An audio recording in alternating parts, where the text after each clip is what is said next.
Well, there's this new alliance between the US, Australia, and the UK to counter China and the Asia Pacific.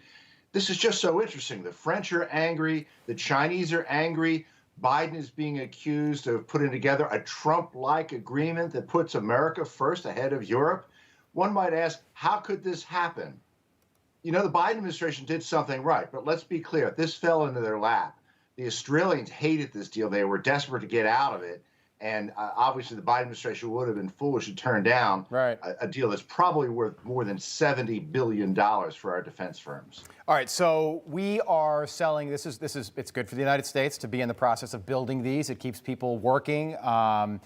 We have now sold Australia. I believe the order is for several of these nuclear submarines, but it's going to start with one. The French foreign minister called this a stab in the back, calling out Joe Biden in particular.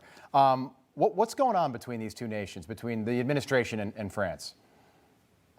Well, it's hard to say it was a stab in the back. Australia wanted to get out of this deal because of massive cost overruns. They were being sold diesel submarines, which are easy to detect and slow and less advanced.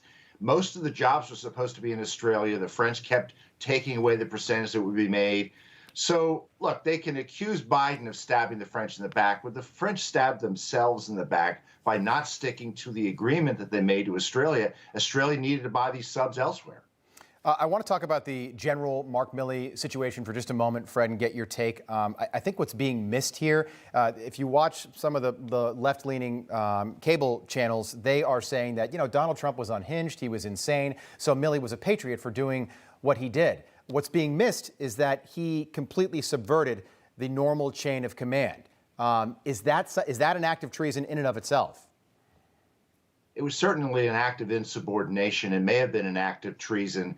This is a very serious issue because we saw this throughout the Trump presidency, where Democrats were telling people in the government not to do what Trump said, to defy his orders. Right. Our government can't operate that way. We have to respect the election, the elected president that the people choose. Democrats can't just decide Republicans aren't qualified. Federal employees, please don't follow this president's order.